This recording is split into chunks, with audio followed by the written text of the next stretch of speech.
Vivian Blanlot, ex secretaria ejecutiva de la Comisión Nacional de Energía, directora de empresas. Vivian, un placer poder conversar contigo. Gracias por atender la llamada infinita. Bienvenida, buenos días.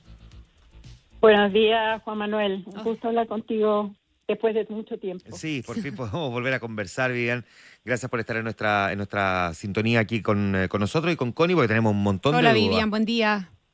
Hola, Connie, ¿cómo estás? Muy bien, muchas gracias. Vivian, esta llamada básicamente deriva de la columna que publicabas el fin de semana en el diario El Mercurio a propósito de esta suerte de crisis que estamos viviendo en materia eléctrica. Todavía hay un montón de gente sin luz. De hecho, estaba aquí recién con nosotros José Tomás Santamaría, el director del Aerofinanciero, que está sin luz en la casa. Ahora fue por la lluvia, pero bueno, todos conocemos a alguien que se ha pasado desde el jueves, cuando empezó el temporal, hasta hoy día probablemente sin luz. Y tú has apuntado en el fondo a que hay que tratar de bajar un poquitito a tierra la discusión y que aquí no necesariamente tenemos que pensar en nuevas leyes, etcétera, etcétera, sino que tenemos probablemente algo que cambiar, pero que tenga más que ver con un tema de gestión. ¿Cuál es el diagnóstico que ya ha pasado todos estos días tú haces de esto? Aunque esté tu columna y hay algunas entrevistas, repitámoslo para que la gente lo conozca y de ahí podamos conversar. Bueno, mira, se confirma a mi juicio lo que dije desde el principio. Y la verdad que esa columna, para ser bien franca, la escribí más o menos en media hora, en un impulso de casi de desesperación por la frustración de ver lo que estaba pasando. Así de simple, digamos. Uh-huh.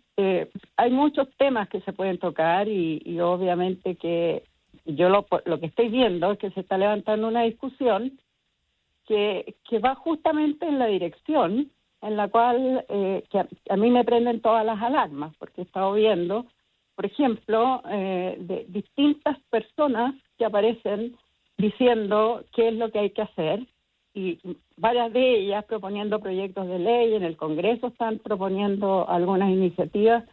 Esto es realmente lo que pasa cuando se falla en algo que es tan vital. Entonces se produce una especie de revolución de las ideas malas y buenas y terminamos, digamos, probablemente echando a perder más las cosas. Entonces, ¿por qué hice yo ese alcance a que esto no se resuelve con ley? Este problema no necesita resolverse por ley. No hay nada realmente que se pueda hacer y que sea lo importante de hacer en este momento y probablemente por los próximos 2 o 3 años, para reparar o para prepararnos mejor, y requiere una ley. Entonces, ese es mi punto. Digamos, aquí hay un tema de gestión pública, de gestión privada, y en particular, incluso yo diría, de la pérdida que hemos tenido, es difícil encontrar las palabras precisas, pero la pérdida que hemos tenido en nuestra capacidad para que el diálogo entre el sector público y el sector privado, en los sectores regulados como sea constructivo. Ya, apuntemos un poquitito, profundicemos un poco en eso, Vivian, porque yo justamente te iba a plantear la dificultad que siempre hay, ¿verdad?, en los gobiernos y de la relación de la política con las empresas reguladas. Y aquí estamos hablando de una empresa regulada crítica, en definitiva. Profundicemos un poco en esa dificultad de diálogo y en qué puede derivar y qué de lo que está pasando hoy día puede ser también responsabilidad de esa falta de diálogo adecuado. Bueno, yo creo que mucho es responsabilidad de eso, pero ¿qué es lo que está pasando? ¿Qué es lo que ha ido pasando? Mira, siempre hay una tendencia en el Estado, digamos, a considerar que de alguna manera, cuando uno está regulando, y yo lo digo por experiencia propia, uno tiene al frente, como si los tuviera como, no sé si enemigos, pero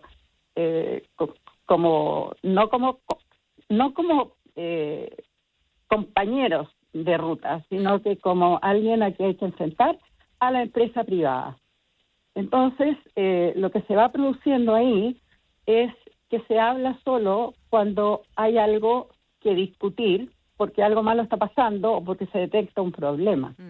En lugar de lo que debería ser es que la industria y el Estado estén continuamente buscando las formas, digamos, de mejorar y digamos, incrementar la eficiencia del sector, porque ambos tienen que hacerlo.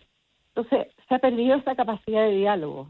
Yo veo mucho enfrentamiento entre el Estado y el sector privado, y eso inhibe mucho a una conversación constructiva.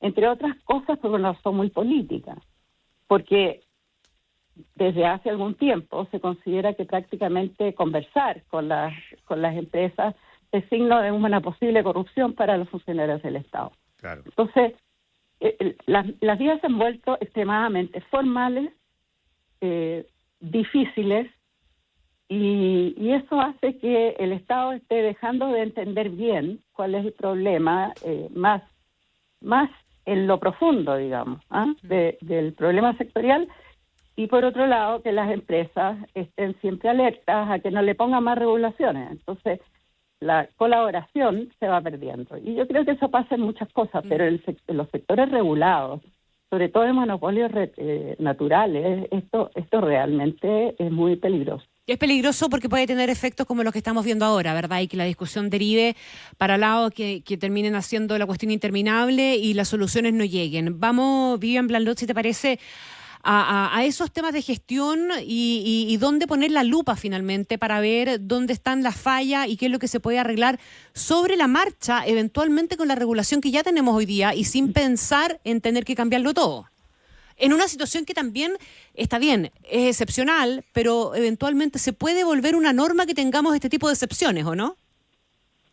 Bueno, es que sí es excepcional, pero recordemos que ahora se habla de los 120 kilómetros por hora de viento, pero no tuvimos estos vientos en mayo, claro. Y tuvimos, por lo menos en mi sector hubo 30 horas de corte. Uh-huh. En junio también tuvimos más de 30 horas de corte. Entonces, un momento, digamos, veamos bien de qué estamos hablando. Aquí lo que hay es una precariedad de los sistemas. Hemos visto imágenes que realmente son impresionantes, porque, claro, siempre las imágenes más dramáticas son de cuando se cayeron no sé cuántos postes, digamos, y hay una maraña y un desastre. Yo me atrevo a creer que esa no es la mayoría de los casos. Sin embargo, hemos visto otras imágenes en las cuales, sí, en una cuadra entera, digamos, está lleno de ramas caídas y de líneas que si no se han caído, digamos, pero están con los árboles encima. Y eso ha estado pasando durante mucho tiempo, no es solamente ahora. Entonces, claro, ¿qué es lo que se puede hacer? Lo que se tiene que hacer en primer lugar es hacer un buen diagnóstico de varias cosas. Preguntarnos primero, ¿por qué se cayeron los postes? Es muy raro que un poste se caiga solo porque hay 120 kilómetros por hora de viento. Eso es muy raro. Y yo creo que aquí, entre otras cosas, en este caso, va a haber que hacer una especie de autopsia al caso específico en términos muy técnicos. Hay que analizar por qué fue tan fuerte el daño. Eso en primer lugar, porque ahí vamos a encontrar probablemente bastantes debilidades en el mismo sistema, en el sistema de las redes, digamos. Uno ve las redes llenas de cables, llenas de muchos cables que ya están inactivos, colgando. Entonces, cabe preguntarse si es el estado de las redes, que se va dejando toda la basura ahí, ¿qué otras cosas no estamos viendo que no se está haciendo suficientemente diligente en mantener bien? Y que deberían cumpliendo la norma, y que deberían hacerse cumpliendo la norma, digamos, sin pensar en nada nuevo. Pero nada nuevo, sí. Por supuesto. Ahora, déjame hacerte un alcance.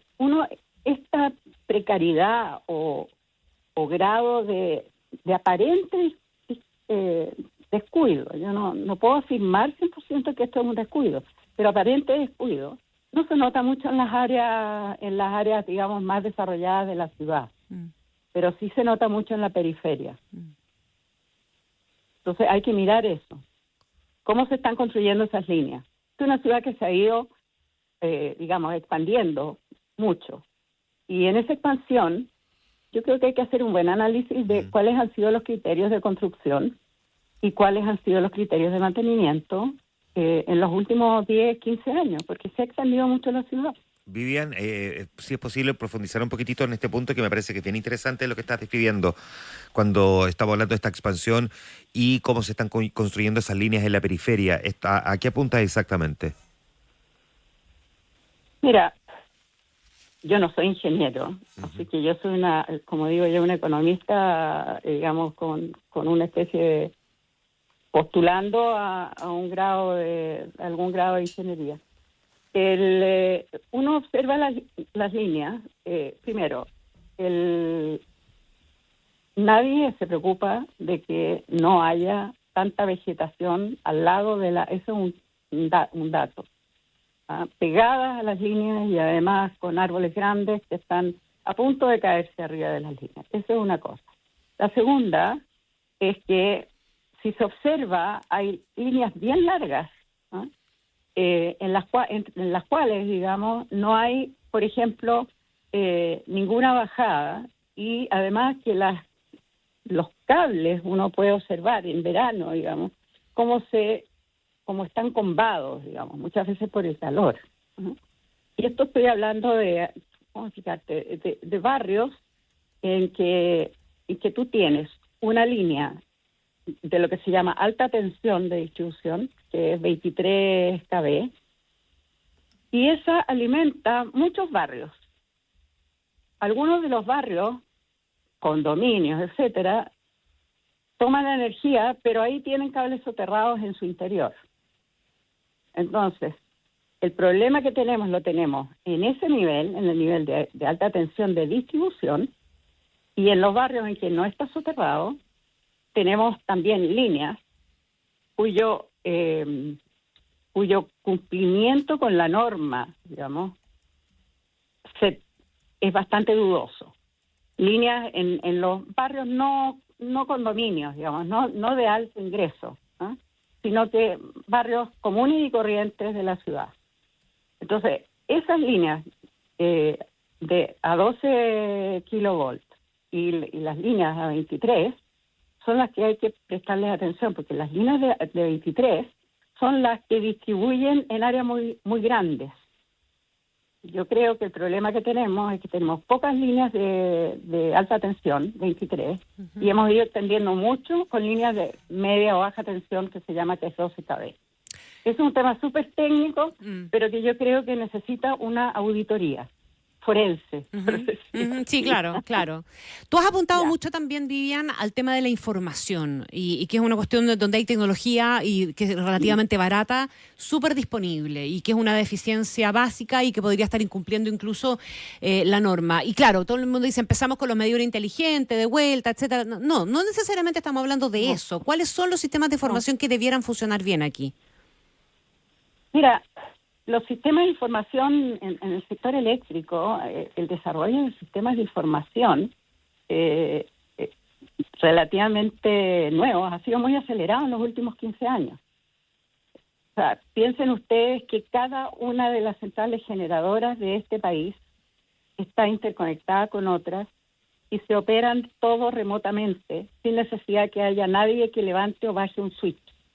Y que si en algún momento algo falla en eso automáticamente se desconecta automáticamente para que no haga daño en el resto del sistema. Y tenemos un sistema interconectado gigantesco en que nadie tiene que poner ni un dedo. Entonces, yo me pregunto, ¿qué sistemas se han implementado a nivel de la distribución eléctrica? Y ahí, para ir por lo más simple, no es necesario tener medidores inteligentes en toda la red. Lo que necesitamos es tener sistemas de sensores en los puntos más críticos como decía yo antes, de la red de alta tensión, 23 kV, y de media baja, que es 12 kV. En esos puntos donde están, digamos, básicamente las tomas o hacia los barrios, es donde deberíamos tener muchísimos sensores que automáticamente, a través de Wi-Fi, estén ingresando a una red de datos centralizada que pueda analizarse en línea. Existe inteligencia artificial como para poder manejar una cantidad enorme de datos que van llegando de forma instantánea. Entonces eso nos permitiría, o le permitiría a la empresa tener una claridad meridiana en cada momento, no en las crisis solamente, de dónde han habido no solamente cortes, Claro.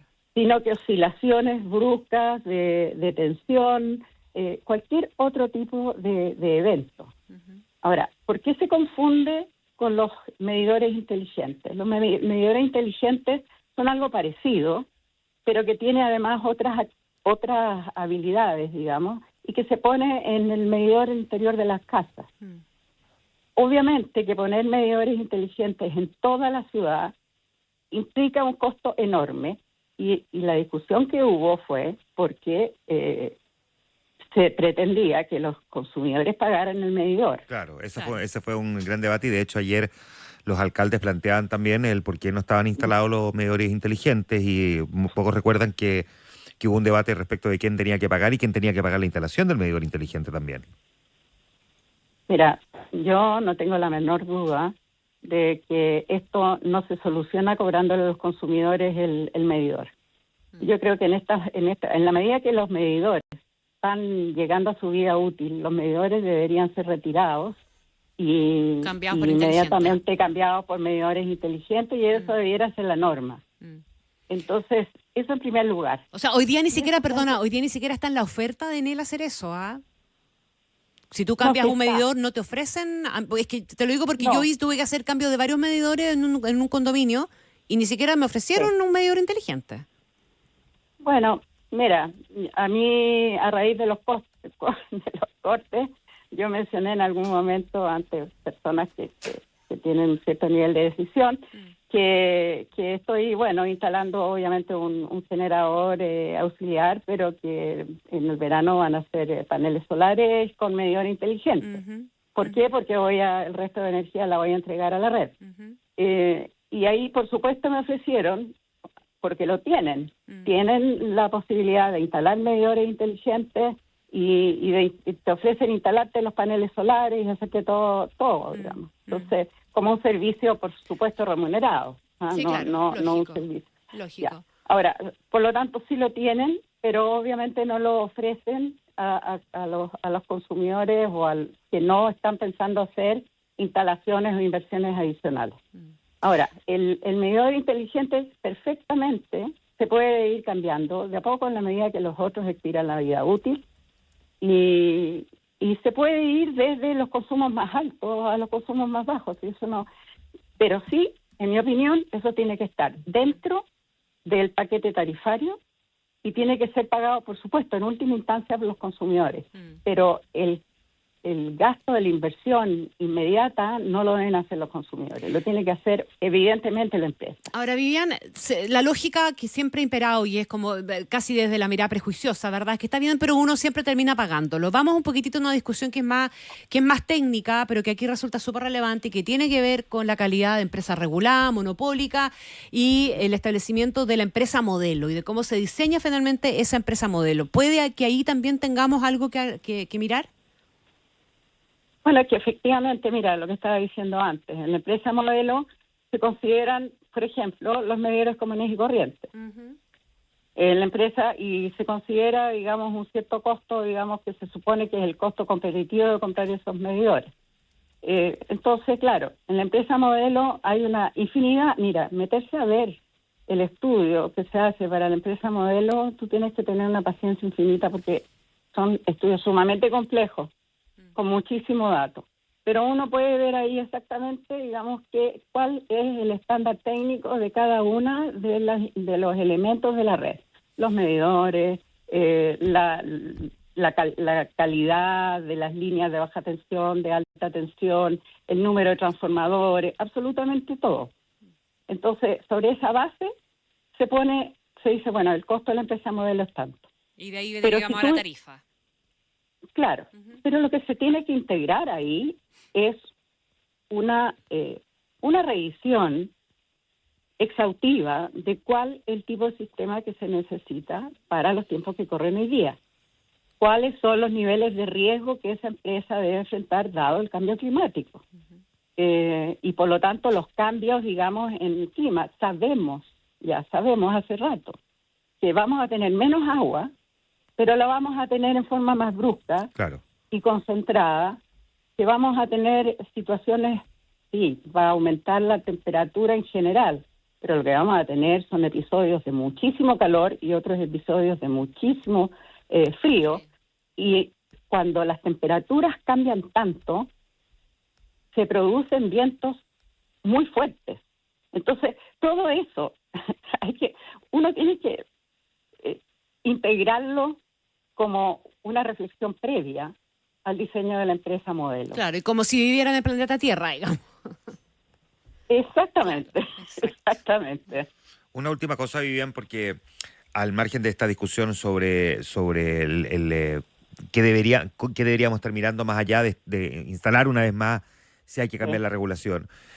Es que hay quienes han planteado, y entre ellos están las propias autoridades municipales, ¿no?, que la información ha sido opaca, ha sido opacia, ha sido poco clara, ha sido confusa, no ha sido del todo transparente, o al menos ha sido errónea. Me gustaría saber desde tu perspectiva, primero, si es posible que ante la magnitud del problema que se presentó, la compañía pueda tener claridad nítidamente, ¿no?, sobre la cantidad de clientes afectados, y si hay allí algo que hay que revisar con un poco más de profundidad. Digo, considerando las multas que ya recibió y que conocimos en el día de ayer por el episodio de mayo. Sí, mira, evidentemente que es posible, era totalmente y es totalmente posible que en forma muy rápida la empresa sepa exactamente dónde están los cortes y todos los consumidores asociados a esos cortes. ¿Por qué razón? Por lo que dije antes. Si uno tiene una red que está adecuadamente llena de estos sensores que están enviando información en línea, el sistema informático, existe la tecnología para que inmediatamente la empresa supiera entre comillas, porque son sus computadores los que lo van a saber, pero que le entreguen la información, un mapeo casi instantáneo de lo que está pasando. Con ese mapa, perfectamente, se puede ese mapa trasladar también, gracias a la tecnología, a un sistema de información para el usuario, en el cual, simplificado, pueda mostrar las áreas afectadas.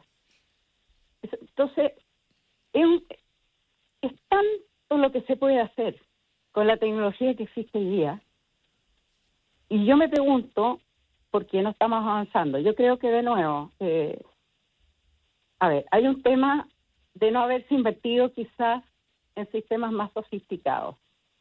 Y eso puede tener que ver con la regulación, con la empresa modelo, etcétera.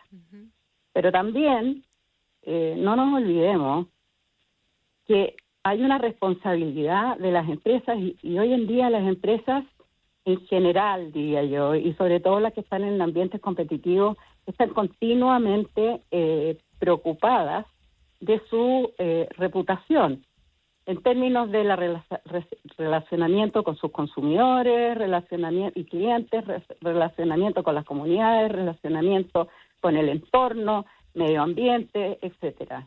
Entonces, esto que estoy hablando, digamos, de una modernización y estar siempre en la punta de la tecnología para atender a los consumidores, es, a mi juicio, una responsabilidad básica de las empresas, de todas.